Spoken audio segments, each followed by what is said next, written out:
Qu'est-ce qui s'est passé alors, Anne? On en est à 25 disparitions. Et il y a au moins 7 morts. Surtout des enfants. Quelque chose d'horrible approche.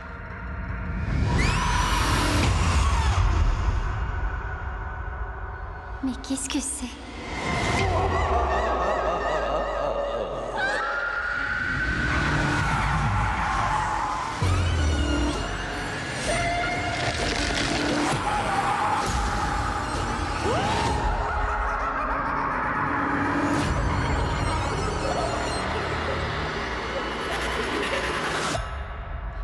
Ça frissonne et ça rit aussi un peu en studio et en régie. C'est la bande-annonce de ça. Bienvenue à Derry que l'on vient d'entendre. 8 épisodes. Le premier est à voir sur HBO dès aujourd'hui. Nous voici revenus dans l'univers du maître Stephen King, car je suis obligée de vous le dire, le terrifiant clown Pennywise, icône moderne de l'horreur est de retour. La série est bien sûr basée sur le roman culte de King, Ça, paru en 1986, mais aussi sur les adaptations cinématographiques de 2017 et 2019, déjà réalisées par Muschietti, et peut-être aussi un peu sur le téléfilm du 1990, vous allez nous dire. Elle se présente, cette série, en fait, comme un préquel, c'est-à-dire que nous remontons le temps pour découvrir les premières apparitions du clown tueur. Charles Bosson, un premier avis rapide. Plutôt une bonne surprise pour ma part. Je pense que la série met très longtemps à démarrer et qu'en fait, ce qui fait sa force, c'est ce côté agrégat. Au bout d'un moment, voilà, elle est assez généreuse et tout s'additionne. Et nous, on a vu 5 épisodes sur les 8 et j'ai assez hâte de continuer. Olivier, conquis par ça? Pas trop, non. On entend dans la bande-annonce, mais qu'est-ce que c'est? C'est une bonne question quand même. Parce que moi, je me suis demandé un peu constamment devant les 5 premiers épisodes, est-ce qu'on peut appeler ça une série d'horreur, une série sur l'enfance, une série sur l'Amérique? Et ça devrait être un peu tout ça à la fois. Et à mes yeux, c'est souvent pas grand-chose. C'est-à-dire que c'est une série qui provoque pas mal de dégoût, mais qui fait pas très peur, ce qui est quand même un problème. Alors Charles, peut-être, est-ce que vous pouvez nous resituer cette série par rapport au roman de King, mais aussi des films qui ont suivi? Qu'est-ce qu'elle apporte de neuf finalement? Alors, ce qu'elle apporte de neuf, en fait, c'est que c'est la première fois que c'est un sujet original, puisque en 2017, donc Andy et Barbara Muschietti, qui sont frères et sœurs, ce qui est assez rare, avaient commis les 2 films qui vraiment collaient aux deux téléfilms des années 90. Mais on sent que Stranger Things venait de passer par là, que l'Amérique, tout à coup, avait une espèce de nostalgie de boomer, on va dire, pour les ados à vélo, sans téléphone portable, qui vont résoudre des enquêtes. Et alors, la seule chose intéressante des films, c'était, je pense, les visions d'horreur, le gore. C'était beaucoup plus violent que Stranger Things. Et c'était l'apparition du petit dernier de la fratrie Skarsgård, les 6 enfants de Stellan, le petit Bill, qui avait un charme fou. Et il fallait reprendre le costume du génial Tim Curry, qui jouait dans le film des années 90, de 1990, qui avait ce physique assez carré, cet accent du Bronx, ce maquillage blanc avec ses touffes de cheveux rouges. Bill Skarsgård apporte quelque chose d'assez contemporain, quelque chose d'assez fluide, d'assez androgyne, une espèce de légèreté et un plaisir à jouer ce personnage-là. Alors, ce qui est amusant dans Welcome to Derry, c'est qu'on revient en arrière. Donc là, on est dans les années 60. Et la grande question, c'est quand est-ce que ce clown va apparaître? Quelles sont ses origines? Et en ce moment, les séries et les films sont assez obsédés par la question des origines. On a vu Prey, le préquel de Predator. On a parlé récemment de Alien Earth. Et en fait, la question est toujours un peu la même. C'est qu'aujourd'hui, l'Amérique se questionne sur son passé, a découvert un peu par magie que ça ne commençait pas avec les colons. Et on brasse toujours un peu les mêmes éléments. Mais je trouve, dans cette série-là, de façon assez originale, pour retrouver cette figure de fantasme collectif du clown, ça. Alors, Olivier, vous nous dites que cette série, elle vous a pas fait peur. Comment est-ce que c'est traité visuellement, le gore? C'est quand même une série d'horreur. Une série d'horreur, en fait, c'est comme s'il y avait une scène de chronique qui serait celle d'une petite ville des années 60. Il y a quand même les enfants en vélo, hein. On les voit malgré tout. C'est une obsession figurative américaine. Et puis tout à coup, comme ça, l'arrivée de l'horreur qui se fait, alors, à mon avis, quand même de façon assez progressive et surtout de façon, je dirais, plutôt banale, quoi. C'est-à-dire que moi, je suis peut-être pas un bon client pour Welcome to Derry parce que c'est c'était déjà mon avis devant les 2 films qui ont été faits, à la fin des années 2010, où en gros, vraiment pour moi le principal reproche que je ferais à cette série, c'est de ne pas être à la hauteur de son sujet, hein. C'est-à-dire que la peur enfantine et la mise en scène de la peur enfantine, c'est quand même pas rien, quoi, hein.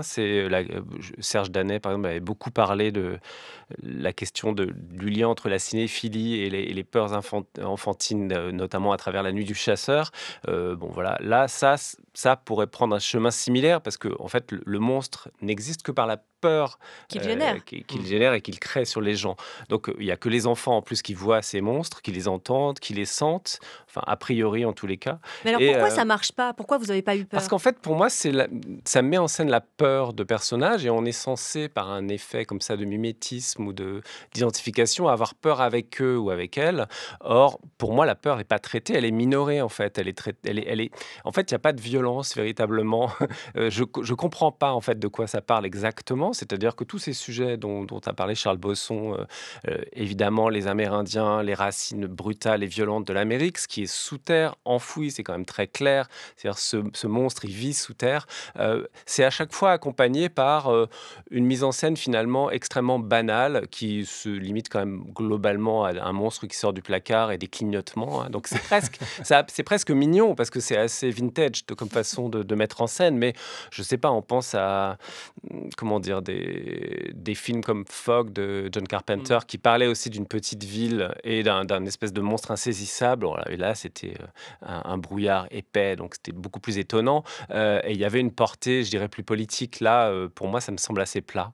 Charles, sur l'horreur, vous, est-ce que vous avez eu peur? Et peut-être nous parler du traitement de l'image. Comment on le voit, ce gore? Alors, je pense qu'il y a beaucoup de lignes narratives. Je pense que c'est un problème au départ pour rentrer dans la série. C'est-à-dire qu'effectivement, on y parle de ces années 60, donc c'est le post-atomique, on a peur de la bombe, c'est les dernières années des lois raciales et racistes, Jim Crow. Mais tout à coup, les peurs de chacun, alors c'est les enfants, mais c'est aussi les adultes, ça c'est assez intéressant, se manifestent par des flashs extrêmement violents, extrêmement gore, assez dérangeants. Par exemple, vous pouvez nous donner une il y a une image? petite fille, son père est mort broyé dans une usine de cornichons. Alors tout à coup, elle se retrouve dans un espèce de grand supermarché. C'est très warholien. Il y a même des soupes Campbell. C'est une référence assumée. Et tout à coup, vous imaginez ce que ça va produire en termes d'images d'inconscient phallique, patriarcal, etc.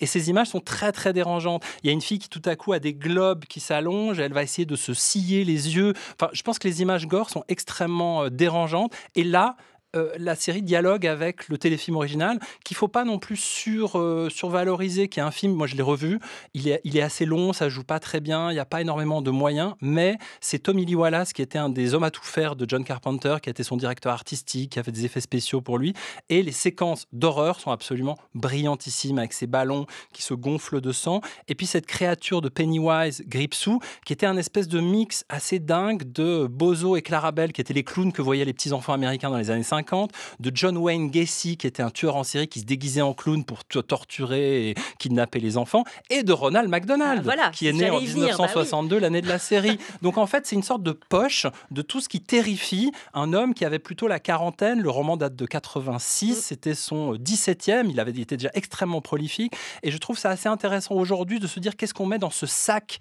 de peur collective, et je trouve que la série ressemble à son générique, qui est vraiment très réussi, dans lequel on voit des espèces de peinture de vie américaine, un peu à la Norman Rockwell, et tout à coup l'imaginaire se gâte avec des formes un peu à la Lovecraft, avec des tentacules. On voit un petit garçon chez le dentiste et tout à coup on se dit mais il y a le docteur Mengele qui est pas loin de tout ça. Donc voilà, pour moi la série a cette force-là de commencer comme une sorte de peinture de vie tranquille et petit à petit de se gâter, et on vous dira pas quand, on vous dira pas comment, mais quand apparaît la figure du clown, je me suis dit voilà, c'est le réceptacle de toutes ces peurs. Mais la série malheureusement n'est jamais à la hauteur d'une série immense qui était The Outsider, qui traitait à peu près de la même chose et qui était aussi une série HBO. Alors, puisque vous l'évoquez, Stephen King, quand même, dans son œuvre, on le sait, il pointe particulièrement bien tous les impensés de l'Amérique et de l'histoire de son pays. Est-ce que, selon vous, Olivier, on retrouve par touche peut-être cette acuité dans la série? Non, enfin moi, encore une fois, désolé, hein, je vais pas aller dans votre sens parce que en fait, on est très très loin d'autres adaptations, évidemment, Shining, Carrie, Stand By Me, toutes ces. En fait, il y a Il y a pour moi, c'est comme une preuve de plus du règne de l'IP, c'est-à-dire la propriété intellectuelle à Hollywood. Donc en gros, le règne des adaptations. Donc là, on n'en peut plus, quoi, des adaptations de Stephen King. Il y en a eu encore plusieurs ces récentes années.